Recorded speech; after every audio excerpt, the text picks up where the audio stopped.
नमस्कार फ्रेंड्स, आज हूँ 22 मार्च रविवार सकाल 22टी गुरुत्वपूर्ण खबर उपर नजर पकाइबा। पूर्व वीडियो गोटे लाइक करूँ फ्रेंड्स। जदि चैनल को नुआ कर चैनल को सब्सक्राइब करने और पाखर बेल आइकन रे क्लिक करने आगे लेटेस्ट अपडेट पाइबा। प्रथम खबर, राज्य में आउ शिक्षक अभाव रही आसंता 3 वर्ष में 45,000 शिक्षक नियुक्ति दिज्व।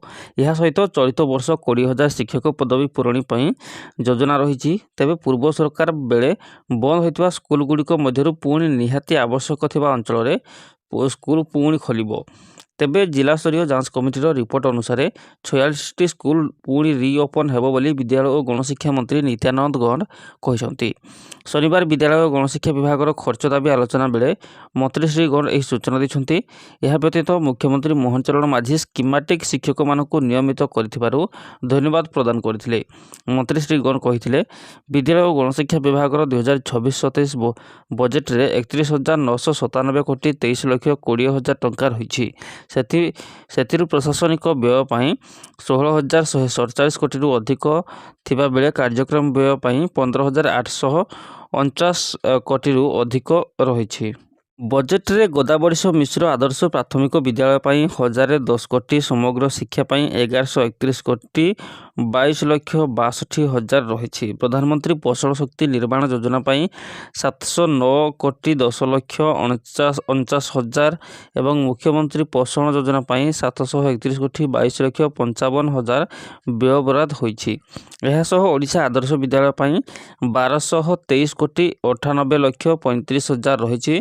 भित्तिभूमि उन्नति 930 कोटी अधिक अर्थ बराद करा बेले एथिरे नुआ श्रेणीगृह, शौचालय, विद्यालय मरामती और अन्यान्य सुविधा अंतर्भुक्त अछि। गुणात्मक शिक्षा सरकार शिक्षक नियुक्ति को त्वरान्वित करिसंती। ए पर्यंत 22,502 जन शिक्षक नियुक्त होइथिबा बेले चलित वर्ष आउ 20,000 पदवी पूरण योजना रही। नवम और दशम श्रेणी छात्र छात्री मागणार बही देवा 51 कोटी टंका व्ययबराद द्वारा राज्यर नवम और दशम श्रेणी पढ़ुवा समस्त छात्र छात्री उपकृत हेबे। तेबे मुख्यमंत्री पोषण योजना राज्य में 11 लाख अधिक छात्र छात्री को पोषण सहायता जोगाई दि जाउछि। समग्र शिक्षा कार्यक्रम रे जातीय शिक्षा नीति 2020 अनुसार मौलिक साक्षरता और संख्या ज्ञान उपर विशेष गुरुत्व दिया मंत्री उल्लेख करछंती। तेबे पूर्व मध्याह्न भोजन रे मात्र 5 टंका 90 पैसा दि जाउथबा बेले एबे 11 टंका 15 पैसा प्राथमिक विद्यालय रे और उच्च प्राथमिक विद्यालय रे 14 टंका 74 पैसा को वृद्धि करा मंत्री श्री गौड़ उल्लेख करथिले। परवर्ती खबर, मध्यप्राच्य युद्ध जोगु भारत में एलपीजी समस्या सृष्टि होछि। एहारे मध्य केंद्र सरकार बड़ निष्पत्ति नैछंती। मार्च 23 रु कमर्शियल एलपीजी जोगाण को बढ़ाइछंती। राज्य को मिलिबो अतिरिक्त 20% गैस पर टीका इसी स्तर 50% कर पेट्रोलियम एवं प्राकृतिक गैस मंत्रालय अनुसार यही अतिरिक्त 20% एलपीजी प्राथमिकता भित्तिरे जोगाई दिया।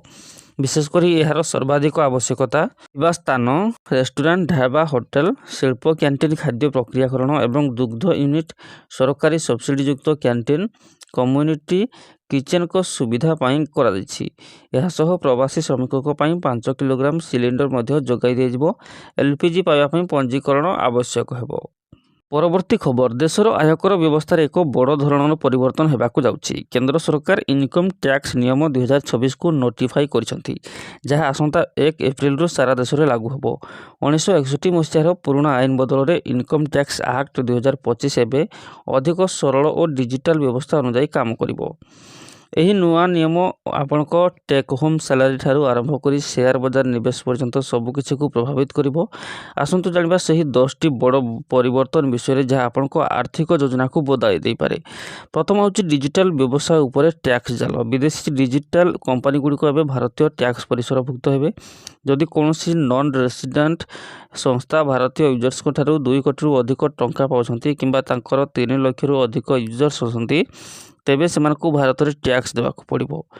टैक्स ऑफिसर को अधिक क्षमता। जदि आयर सठिक तथ्य मिलिबो नाही, तेबे असेसिंग ऑफिसर निजे विवेक अनुसार टर्नओवर एक निश्चित प्रतिशत को आय भाव ग्रहण करी टैक्स लगाई पारिबे। यह द्वारा विवाद बढ़िबार संभावना रही। ତିନି ନମ୍ବର ହେଉଛି ସେୟାର ବଜାରରେ କାରବାର ଉପରେ କଡ଼ା ନଜର। ସେୟାର ବଜାରରେ ହେଉଥିବା ପ୍ରତିଟି କାରବାରର ଅଡ଼ିଟ୍ ରେକର୍ଡ ଏବେ 7 ବର୍ଷ ପର୍ଯ୍ୟନ୍ତ ସୁରକ୍ଷିତ ରଖିବାକୁ ପଡ଼ିବ। ଏହାଦ୍ୱାରା କଳାଧନ କାରବାର ଓ ସନ୍ଦିଗ୍ଧ କାରବାର ଉପରେ ରୋକ ଲଗାଯାଇପାରିବ।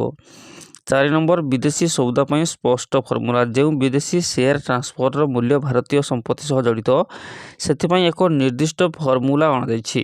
ଏହାପରେ ପୂର୍ବରୁ ହେଉଥିବା ଟ୍ୟାକ୍ସ ବିବାଦ ହ୍ରାସ ପାଇବ।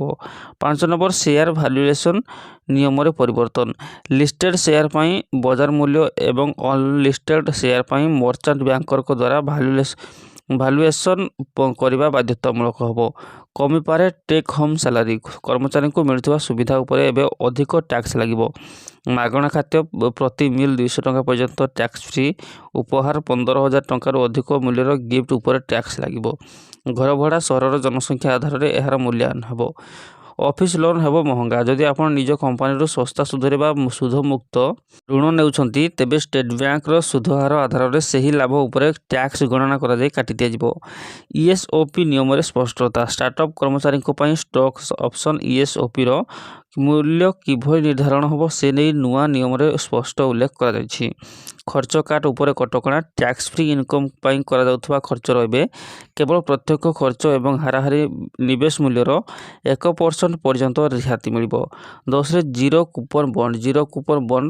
ଏହି ବଣ୍ଡ ପାଇଁ ସର୍ତ୍ତାବଳୀ କଠୋର କରାଯାଇଛି। ଏହାର ଅବଧି 10ରୁ 20 ବର୍ଷ ହେବା ଆବଶ୍ୟକ ଏବଂ ଏଥିରେ ଇନଭେଷ୍ଟମେଣ୍ଟ ଗ୍ରେଡ୍ ରେଟିଂ ରହିବା ଜରୁରୀ। ସରକାରଙ୍କ ଏହି ପଦକ୍ଷେପ ଟ୍ୟାକ୍ସ ବ୍ୟବସ୍ଥାକୁ ସ୍ୱଚ୍ଛ କରିବା ସହ ଡାଟା ଟ୍ରାକିଂକୁ ମଜବୁତ କରିବ। ତେବେ ସାଧାରଣ ଚାକିରିଆ ଓ ନିବେଶକଙ୍କ ପାଇଁ କମ୍ପ୍ଲାଏନ୍ସ ବୋଝ ସାମାନ୍ୟ ବଢ଼ିପାରେ। ରାସନ କାର୍ଡଧାରୀଙ୍କ ପାଇଁ ବଲ୍ଲେ ବଲ୍ଲେ। ଦେଶରେ ଲକ୍ଷ ଲକ୍ଷ ରାସନ କାର୍ଡଧାରୀ ଅଛନ୍ତି, ଯେଉଁମାନେ ପ୍ରତି ମାସରେ ରାସନ କାର୍ଡ ମାଧ୍ୟମରେ ରାସନ ପାଆନ୍ତି। କିନ୍ତୁ ଏହି ଏପ୍ରିଲ ମାସରେ ରାସନ କାର୍ଡଧାରୀଙ୍କ ପାଇଁ ଯଥେଷ୍ଟ ଆଶ୍ୱସ୍ତି ଆଣିଥାଏ। ମୁଦ୍ରାସ୍ଫୀତିର ଏହି ଯୁଗରେ ଯେତେବେଳେ ପରିବାରର ବଜେଟ୍ କଷ୍ଟକର ହେଉଛି, ସରକାର ଏକ ନିଷ୍ପତ୍ତି ନେଇଛନ୍ତି, ଯାହା ସାଧାରଣ ଲୋକଙ୍କ ପକେଟ୍ ଏବଂ ଦୈନନ୍ଦିନ ଆବଶ୍ୟକତା ଉପରେ ସିଧାସଳଖ ପ୍ରଭାବ ପକାଇଥାଏ। ଏବେ ପ୍ରତି ମାସରେ ରାସନ କିଣିବାର ଚାପ ହ୍ରାସ ପାଇବାକୁ ଯାଉଛି। ଏହି ବର୍ଷ ଏକା ସାଙ୍ଗରେ 3 ମାସର ରାସନ ଯୋଗାଇ ଦିଆଯିବ। ଏହା ସିଧାସଳଖ ସେମାନଙ୍କ ଦୈନନ୍ଦିନ ଆବଶ୍ୟକତା ପାଇଁ ସରକାରୀ ରାସନ ଉପରେ ନିର୍ଭର କରୁଥିବା ପରିବାରଗୁଡ଼ିକୁ ଲାଭ ଦେବ।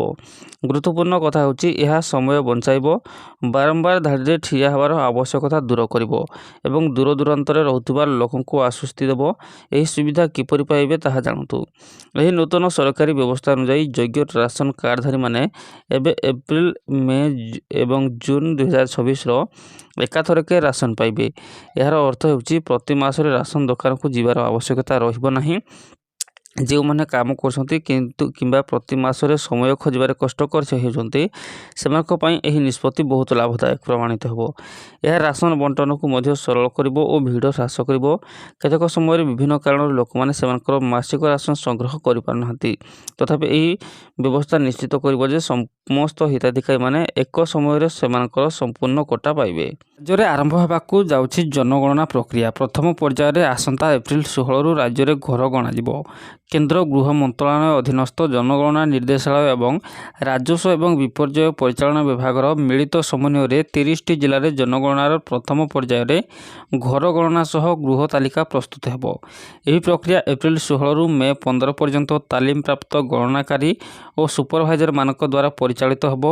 ଏହା ପୂର୍ବରୁ ଏପ୍ରିଲ 1ରୁ 15 ତାରିଖ ମଧ୍ୟରାତ୍ରି ପର୍ଯ୍ୟନ୍ତ ସ୍ୱଗଣନାର ପ୍ରାବଧାନ ରହିଛି। ଏହି କାର୍ଯ୍ୟକ୍ରମରେ ଏସି ପୋର୍ଟାଲରେ ମାଧ୍ୟମରେ ଜନସାଧାରଣ ନିଜର ତଥ୍ୟ ନିଜେ ପ୍ରଦାନ କରିପାରିବେ। ଏହି ଗୃହ ଗଣନା ଏବଂ ଗୃହ ତାଲିକା ପ୍ରଥମ ପର୍ଯ୍ୟାୟ କାର୍ଯ୍ୟକ୍ରମ ସକାଶେ ଓଡ଼ିଶା ସରକାରଙ୍କ ଗୋପବନ୍ଧୁ ପ୍ରଶାସନିକ ଏକାଡେମୀରେ 67 ଜଣ ମାଷ୍ଟର ଟ୍ରେନର ତାଲିମ ଗ୍ରହଣ କରିଛନ୍ତି। ଏହି ତାଲିମପ୍ରାପ୍ତ ମାଷ୍ଟର ଟ୍ରେନରମାନେ ରାଜ୍ୟର ବିଭିନ୍ନ ଜିଲ୍ଲାରେ 1552 କ୍ଷେତ୍ର ପ୍ରଶିକ୍ଷକମାନଙ୍କୁ ପ୍ରଶିକ୍ଷଣ ପ୍ରଦାନ କରିଛନ୍ତି।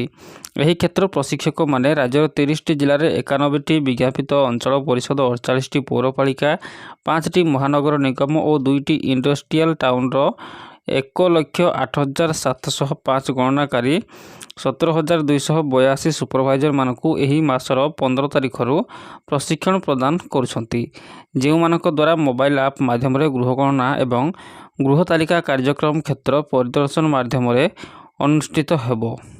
जनगणनार ଏହି କାର୍ଯ୍ୟକ୍ରମର ପ୍ରଚାର ପ୍ରସାର ସକାଶେ ଅନ୍ତର୍ଜାତୀୟ ବାଲୁକା ଶିଳ୍ପୀ ପଦ୍ମଶ୍ରୀ ସୁଦର୍ଶନ ପଟ୍ଟନାୟକ ବ୍ରାଣ୍ଡ ଆମ୍ବାସଡର ଭାବରେ କାର୍ଯ୍ୟ କରିବାକୁ ସ୍ୱୀକୃତି ପ୍ରଦାନ କରିଛନ୍ତି। କାର୍ଯ୍ୟକ୍ରମରେ ଜିଲ୍ଲାପାଳ ଓ ମହାନଗର ନିଗମର କମିଶନରମାନେ ପ୍ରମୁଖ ଜନଗଣନା ଅଧିକାରୀ ରହିଥିବା ସ୍ଥଳେ ଅତିରିକ୍ତ ଜିଲ୍ଲାପାଳମାନେ ଜିଲ୍ଲା ଜନଗଣନା ଅଧିକାରୀ ଭାବରେ କାର୍ଯ୍ୟ କରୁଛନ୍ତି। ଜିଲ୍ଲାପାଳଙ୍କ ଅଧୀନରେ ପ୍ରତ୍ୟେକ ତହସିଲରେ ତହସିଲଦାର ଏବଂ ବୈଧାନିକ ସହରଗୁଡ଼ିକର କାର୍ଯ୍ୟନିର୍ବାହୀ ଅଧିକାରୀମାନେ ଚାର୍ଜ ଅଧିକାରୀ ଭାବରେ କାର୍ଯ୍ୟ କରୁଛନ୍ତି। ରାଜସ୍ୱ ଓ ବିପର୍ଯ୍ୟୟ ପରିଚାଳନା ବିଭାଗ ନୋଡାଲ ବିଭାଗ ଭାବରେ କାର୍ଯ୍ୟ କରୁଛି। ରାଜ୍ୟର ଗଣଶିକ୍ଷା ବିଭାଗର ପ୍ରାଥମିକ ଶିକ୍ଷକମାନଙ୍କୁ ଗଣନାକାରୀ ଭାବରେ ନିଯୁକ୍ତ କରାଯିବାର କାର୍ଯ୍ୟକ୍ରମ ରହିଛି ଏବଂ ହାଇସ୍କୁଲର ଶିକ୍ଷକମାନେ ସୁପରଭାଇଜର ଭାବରେ କାର୍ଯ୍ୟ କରିବେ। ଭାରତୀୟ ଜନଗଣନାରେ ଏହା ହେଉଛି ପ୍ରଥମ ଡିଜିଟାଲ ଜନଗଣନା ଏବଂ ପ୍ରଥମ ଥର ପାଇଁ ଭାରତୀୟ ଜନଗଣନାରେ ସ୍ୱଗଣନାର ପ୍ରାବଧାନ ରହିଛି ଏବଂ ସ୍ୱଗଣନାର ତଥ୍ୟକୁ ଗଣନାକାରୀଙ୍କ ଦ୍ୱାରା ପୁନଃ ଯାଞ୍ଚ କରାଯିବାର କାର୍ଯ୍ୟକ୍ରମ ରହିଛି। ଏହି ଜନଗଣନାରେ ବ୍ୟବହାର ରହିବା ଉଚିତ ହାଉସ୍ ଲିଷ୍ଟିଂ ବ୍ଲକ ସୃଷ୍ଟି କରିବା ପାଇଁ ଡିଜିଟାଲ ମାଧ୍ୟମରେ ଉପଯୋଗ କରାଯାଇଛି। ପରବର୍ତ୍ତୀ ଖବର ଗତକାଲିଠାରୁ ଆରମ୍ଭ ହୋଇଯାଇଛି ମାଟ୍ରିକ ଖାତା ଦେଖା। ରାଜ୍ୟରେ 51ଟି ପରୀକ୍ଷା କେନ୍ଦ୍ରରେ ପ୍ରାୟ 15,000 ଶିକ୍ଷକ ମାଟ୍ରିକ ଖାତା ଦେଖିବେ। ଏନେଇ ସବୁ ଜିଲ୍ଲା ଶିକ୍ଷା ଅଧିକାରୀ ଡିଓଙ୍କୁ ବୋର୍ଡ କର୍ତ୍ତୃପକ୍ଷ ଚିଠି ଲେଖିଛନ୍ତି। ଆସନ୍ତା ଏପ୍ରିଲ 2 ତାରିଖ ସୁଦ୍ଧା ଖାତା ଦେଖା ସାରିବାକୁ ନିଷ୍ପତ୍ତି ନିଆଯାଇଛି। ମୁଖ୍ୟ ପରୀକ୍ଷକ ମୁଖ୍ୟ ପରୀକ୍ଷକ ସହକାରୀ ନିରୀକ୍ଷକଙ୍କ ସମେତ ନିୟୋଜିତ ଥିବା ପ୍ରତ୍ୟେକ ଅଧିକାରୀ ଓ କର୍ମଚାରୀ ବୁଧବାର ମଧ୍ୟାହ୍ନ 12:30 ସୁଦ୍ଧା କେନ୍ଦ୍ରରେ ପହଞ୍ଚିବାକୁ ନିର୍ଦ୍ଦେଶ ରହିଛି। ପ୍ରତ୍ୟେକ ଦିନ ପୂର୍ବାହ୍ନ 10ଟା ସୁଦ୍ଧା ଖାତା ଦେଖା କେନ୍ଦ୍ରରେ ପହଞ୍ଚିବେ। କ୍ୟାମ୍ପ ଅଧିକାରୀ ଓ କର୍ମଚାରୀ ସକାଳ 9:30 ସୁଦ୍ଧା କେନ୍ଦ୍ରରେ ପହଞ୍ଚିବାକୁ ନିର୍ଦ୍ଦେଶ ଦିଆଯାଇଛି। ଏହା ସହିତ ସମସ୍ତ ମୂଲ୍ୟାୟନ କେନ୍ଦ୍ରରେ ମୌଳିକ ସୁବିଧା ସହ ଅଗ୍ନି ନିର୍ବାପକ ଯନ୍ତ୍ରର ବ୍ୟବସ୍ଥା କରିବାକୁ ବୋର୍ଡ ପକ୍ଷରୁ ଚିଠିରେ ଉଲ୍ଲେଖ କରାଯାଇଛି। ସୂଚନାଯୋଗ୍ୟ ଚଳିତ ବର୍ଷ ରାଜ୍ୟରେ 5,62,612 ଛାତ୍ରଛାତ୍ରୀ ମାଟ୍ରିକ ପରୀକ୍ଷା ଦେବାକୁ ଫର୍ମ ପୂରଣ କରିଥିଲେ। ଏଥିପାଇଁ ବୋର୍ଡ ଦ୍ୱାରା ମୋଟ 3,082ଟି ପରୀକ୍ଷା କେନ୍ଦ୍ର କରାଯାଇଥିଲା। ଗତ ଫେବୃଆରୀ 19 ତାରିଖରୁ ପରୀକ୍ଷା ଆରମ୍ଭ ହୋଇ ମାର୍ଚ୍ଚ 2ରେ ଶେଷ ହୋଇଥିଲା ଏବଂ 12,000 ଛାତ୍ରଛାତ୍ରୀ ପରୀକ୍ଷାରେ ଦେଇନଥିଲେ। ତେବେ ମେ ମାସ ପ୍ରଥମ କିମ୍ବା ଦ୍ୱିତୀୟ ସପ୍ତାହରେ ଫଳ ପ୍ରକାଶ ପାଇବାକୁ ବୋର୍ଡ ପକ୍ଷରୁ ଯୋଜନା ରହିଛି। ପରବର୍ତ୍ତୀ ଖବର ଯଦି ଆପଣ ଜଣେ କଣ୍ଟେଣ୍ଟ କ୍ରିଏଟର ଏବଂ ସୋସିଆଲ ମିଡ଼ିଆରେ ଅଧିକ ରୋଜଗାର କରିବାକୁ ଚାହୁଁଛନ୍ତି ତେବେ ଆପଣଙ୍କ ପାଇଁ ଏକ ଖୁସି ଖବର ସାମ୍ନାକୁ ଆସିଛି। ଫେସବୁକ୍ କ୍ରିଏଟର ଫାଷ୍ଟ ଟ୍ରାକ୍ ନାମକ ଏକ ନୂଆ ପ୍ରୋଗ୍ରାମ ଲଞ୍ଚ ହୋଇଛି ଯାହା କ୍ରିଏଟରମାନଙ୍କୁ ଦ୍ରୁତ ଗତିରେ ବୃଦ୍ଧି ଏବଂ ରୋଜଗାର କରିବାର ସୁଯୋଗ ପ୍ରଦାନ କରେ। ଫେସବୁକ୍ର ଏହି ନୂତନ କାର୍ଯ୍ୟକ୍ରମ ବିଶେଷ ଭାବରେ ସେହି କ୍ରିଏଟରମାନଙ୍କ ପାଇଁ ଡିଜାଇନ୍ କରାଯାଇଛି ଯେଉଁମାନେ ପ୍ଲାଟଫର୍ମରେ ନୂଆ କିମ୍ବା ପୁନଃ ଯୋଗଦାନ କରିବାକୁ ଚାହୁଁଛନ୍ତି। ଏହି ପ୍ରୋଗ୍ରାମରେ ରୋଜଗାର ଆପଣଙ୍କ ଫଲୋଅର୍ସ ଉପରେ ନିର୍ଭର କରେ। ଇନଷ୍ଟାଗ୍ରାମ ୟୁଟ୍ୟୁବରେ ଅତି କମରେ 1 ଲକ୍ଷ ଫଲୋଅର୍ସ ଥିବା କ୍ରିଏଟରମାନେ ପ୍ରତି ମାସରେ 1,000 ଟଙ୍କା ରୋଜଗାର କରିପାରିବେ। 1 ନିୟୁତରୁ ଅଧିକ ଫଲୋଅର୍ସ ଥିବା କ୍ରିଏଟରମାନେ ପ୍ରତି ମାସରେ 3 ଲକ୍ଷ ପ୍ରାୟ 2,78,000 ଟଙ୍କା ରୋଜଗାର କରିପାରିବେ।